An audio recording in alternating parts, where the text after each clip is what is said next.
اصلا خود ایدئولوژی در تاجیکستان چگونه تاریخ دارد.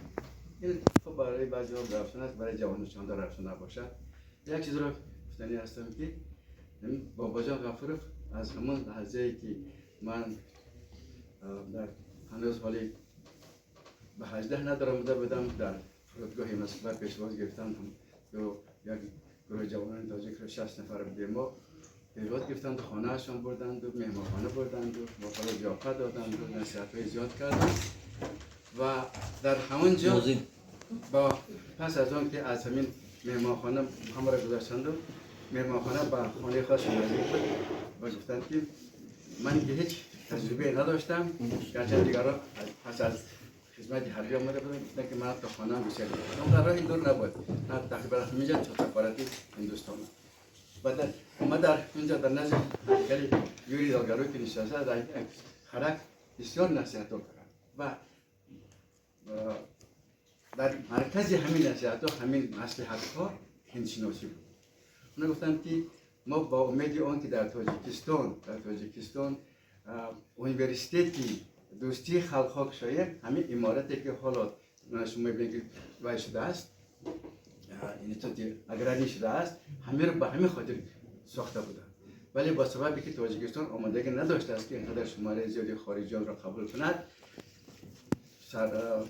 شاید رهبران تاجیکستان نتوانستند که این چیز را اجرایی کنند و این در خودی مسکو ماند یک امارتی تیار بود در همونجا اینستیتوت یونیورسیتی دوستی خلق تشکیل داد. بابا جان غفورov با همین هدف همین جوانان تاجیکستان روسیه بعد میگرد فرستادند که زبان هندی را آموزند، زبان اردو را آموزند تا اینکه در آینده در تاجیکستان هندشناسی یک شعبه خیلی کلان شد. اکنون پس از 5 سال ما تمام کردیم خود اکادمیک عبدالغنی میرزایف رفتن میگرد در مهمانخانه ایستادن ما رو دعوت کردن که من دعوت ما آوردن که شما رو به کار دعوت. اکنون وقتی که ما به تاجیکستان آمدیم به همین مناسبت شعبه نو تشکیل یافت در اینستیتوت سرشناسی با نام سکتور هندو پاکستان. بعد همان سال ما این اینستیتوت در همونجا من کار کردم تا به همین حاضرم من به همین اینستیتوت من پیوسته هستم. ما گفتن نمیتونم که هندشناسی در تاجیکستان نبود. پس از انقلاب اکتبر در تاجیکستان هندشناسی در یک شکل نبود ولی این هندشناسی چگونه هندشناسی بود؟ صدرالدین عینی یکی از اولین شخصیت‌هایی بودند که درباره بیگیر نوشتند و همچون کتاب سال 1956 روزگار با آثار میرزا بیگیر چاپ شد. این هم ساحه هندشناسی بود. پس از این در تاجیکستان در سالهای 50 و 60 نهایت یک مد نشد که بسیار با ادیبان فارسی زبان هندوستان توجه زیادی عالمان تاجیک دیده می شود و در اندک وقت خصوصا ببینید مثلا زبونیسا مخفی را نه تنها آموزش همچون کتاب چاپ کردن بلکه بحثی کلانی در اطراف زبونیسا شد و سال 1958 در مجله شرق سرخ مقاله عبدالله جان غفورov چاپ شد که زبونیسا و مؤلفان دیوان مخفی و در این مقاله خودشان نوشتند که با تخلص مخفی 37 نفر شاعر شعر گفته است و زبونیسا همگی 2 شعر را گفتند که متعلق است و خلاص و تصدیق نشده است که با کمان شعرهایی که محصول قلم زبونیسا است میگویند این از اون پنج و یک بحثی شروع شد نه تنها بین عالمان بلکه همین زنهای خانه‌نشین که هم در اون وقت علاقه به زبونیسا شناس بودن شعرهایش رو میخواندن از رادیو گوش میکردن یک اعتراض کردن که این چه گپ است که این زبونیسا را شاعران نیست میگن. خب این دیگر گپ است که من یادآور از اون میشم که هندشناسی در همه شکل صورت گرفت ولی همه که دیگر ادیبانی که دیگر عالمانی که درباره مثلا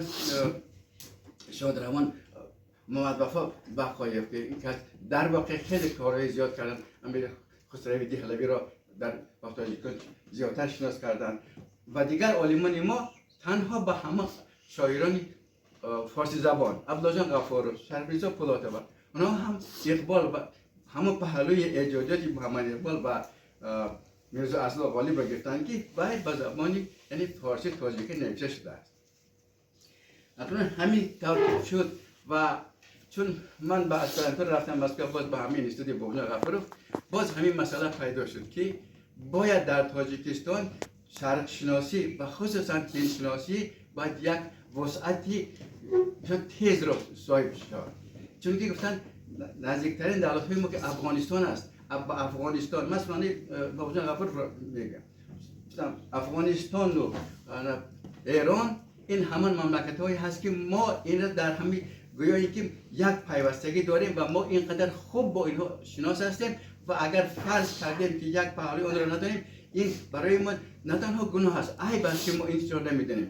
لیکن ما برابر این که مال خودمان است، چرا ما از همین اون طرف افغانستان هندوستان است که در اونجا اینقدر مسلمان ها هستند، اینقدر ادبیات فارسی زبان انکشاف یافته و این ادبیات های گوناگون این مملکت که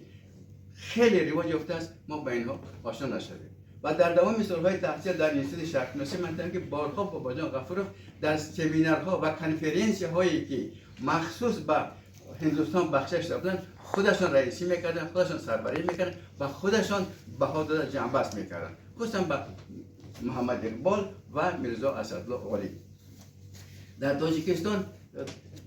ما یک چند جوانان که بودیم که اینجا به کار آمدیم شروع کردیم که مصلحت شد که ما باید همان موضوعهایی رو گیریم که پیشتر کسی ننوشته است درباره‌اش. نه تنها در تاجیکستان معمولی بود، بلکه در مقیاس اساسی‌تر هم باید این موضوعات دخالت نکرده باشند. در تا این وقت خصوصا در سالهای 50 و 60 ترجمه اثرهای ادیبان هند به زبان تاجیکی خیلی زیاد صورت گرفته بود، خصوصا در سالهای 50 و 60 و در همان سالها که ما مکتب بچه بودیم. من هم میدم که خیلی کلام سالان شاید تصدیق کنن شاید تصدیق نکنن این اقتدارشون، همین کتابی که بخشیده به هندوستان باشد حتما باید در اندک در وقت تموم میشد. یعنی توجه مردم به هندوستان خیلی زیاد بود، نابسته از اون که مسئله اقتصادیات است یا سیاست است، مسئله تاریخ است، ادبیات است، لیکن مردم ما زیادتر که شعر دوست هستند و شعر و شاعری زیادتر کار دارند و خودشون طبع شاعری دارند، زیادتر همین پهلو انکشاف یافته بود. و پس ما شروع کردیم که زبان‌های نوی هندوستان را آموختن در کار، ادبیات‌های گوناگون هندوستان را آموختن در کار. در اونجا با 14 زبان ادبیات است که خیلی انکشاف یافته است و هر کدام این مضافات‌ها ادبیات خاص خود را دارد که نه کمتر از 40 50 100 150 200 300 میلیون گوینده دارد. چرا اینها را ما به اینها توجه نکنیم؟ همین طریق آهسته آهسته این شعبه مستحکم شد در اکادمی علم ها و پس ضرورت آمد. خودی بابا جان غفورov اصلا فرستاده بودن ما را برای آنکه در دانشگاه ملی شعبه وی میکشیم کافدره فیلولوژی هند و شما اونجا استاد میشید. هدف اساسی همین بود، لیکن چی کاری شد که به زودی این کشاده نشد و تنها سال 1964 این شعبه اجازه شد که کشاده شود. من در مسکو بودم، اونجا آیلم تلفن کردن که شما فوراً بیایید که شما دعوت کردن که کافدره شده میشه در کنکورس اشتراک کنید. بعد اونجا کافدره تشکیل شد و در کافدره پرابلم های اینقدر پرابلم های ایجاد بود که وقتی که ما اول و انستیتوت شهرشناسی آمدیم، شما خواه باور کنید خانه یک تک ژورنال بود نام از اردو دایجست، دیگر یگان ورق نه به هندی بود نه به اردو بود، در یگان چیز نبود، کاملا نبود. و هم از ما کوشش کردیم که سفر کرده به مرکزهای چیز به هندوستان و به این مرکزهای مثلا هندوستانی شوروی سفر کرده مواد بریم. وقتی من مدیر شدم در دانشگاه ملی، پس من پیش از هم به لنینگراد و مسکو و خارج رفتم، همین چیزی که برای ما در کار بود آوردیم. در هم وقت در دانشگاه هم یک کتاب نبود که ما نه کتاب درسی بود، نه کتاب بدیهی بود، نه اگان گازیتی بود، نه دیگر. همین خیلی آهسته آهسته ما در اندک وقت رفتم بود در مسکو با وزارت معارف SSCR صحبت کردم و با مسئله را گذاشتیم که شاگردان ما باید هندوستان رفتن و هندوستان رفته. ما هر کدام شاگرد که بره با هم میگفتیم که حتما شما کتاب بیارید، یگان خطوبه برای ما در کار نیست، عادت تاجیک را میدم تو حتما میبرم هم کتاب بیارید. کتاب آورده این حالا کتابخانه‌ای که ما در اونجا داریم یک کتابخانه خیلی کلان در کافی داریم. اکنون برابر این بازی که وقتی که SSCR یعنی اتحادیه شوروی پاس خورد ببینیم که سفارت هندوستان یا تشکیل و سفارت هندوستان با همه اندازه که میتواند با ما کتاب صحبه زیادی تقدیم کرده است. محفل‌های گوناگونی که ما می‌گذرانیم همش به خاطر آن است که زیادتر هندوستان آموخته شوند و اکنون این مسئله را که می‌آموزیم شما همتون خوب می‌دونید که ما مادامی که با مملکت‌های خارجی سر و کار داریم این بسیار چیزی نازک است. ما می‌توانیم در اندک سخن خود مناسبت با این دولت‌ها را بیان کنیم در اندک سخن ناجای خود و می‌توانیم برعکس با همین سخن‌ها نزدیکتر سازیم. ما هم همین هدف اساسی همین هندشناسان تاجیک همین است که یک سهم در نزدیک کردن همین مناسبت‌های فرهنگی تاجیکستان و هندوستان سهمی داشته باشه. این کتابی که حالا منظور شما میگره بعد شما لایق دید که امروز در بحث کنید، این کتاب را وقتی که سفارت هندوستان گفتن که ما حتما این رو چاپ میکنیم. وقتی با سفارت هندوستان کتاب رو پیشنهاد کردن، هم دیرکتور فرهنگی کلمه پاکستان را در آنجا دیده، این کتاب مقاله بسیار برداشت و چاپ کرده این نشد. من آوردیم همه دستخط را آوردیم در ماندیم، دو تا ترجمان قریب یک ماه این را با هندی ترجمه کردن با هندوستان خبر دادن و در آخر برعکس از هندوستان همین خیال چیز شد که هر چی تیزتر این کتاب چاپ شود و اگر علاج باشه به زبان هندی چاپ کنید. خیلی سفیر حالا به من چه کردن که این کتاب را به زبان هندی شما گردانید یا به زبان انگلیسی ما باید در هندوستان چاپ میکنیم. برای ما که مسئله اساسی که در همینجا هست این مسئله نه تنها این برخوردی مذهبی برخوردی دین‌های هندی و دینی اسلام این برخوردی بود که چنان شدتی داشت چنان بدبختی‌های آورده است که من این کتاب را اگر که کسی مطالعه کنه من در اندک مثال‌ها به اینجا آوردم. بعضی مثال‌های ننگاوری وی را که بین در این مناسبت با وجود آمده است اون را من در اینجا ننوشتم چون که در واقع نوشتن وی را باور نمی‌کنید که انسان مسلمان باشد اسلام یا هندو باشد هزارها خدا داشته باشد این خیلی کارا را لیکن ضرورت این است که حاجی در تمام جهان ببینید که مناسبت مردم ها با یکدیگر چه خل هستند. حتی در یک خاندان در مدت من در تاجیکستان دیدم در یک خاندان پدر یک راه را گرفت، پسر یک راه را گرفت، برادر یک راه دیگر را گرفت و همین زد و خورد ها بین یک عائله شد.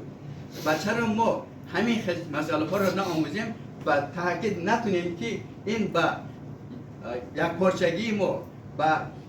همفکری ما چه ضرری بسیار میرساند. اگر همین چیزا رو مستقیم وقت کرد به هر حال به یک نوعی که فهمیده توانیم فکر میکنیم که یک کاری مثبتی کردیم. بعد باقی تشکر اگر یک سوالی باشه من مرحمت. تشکر.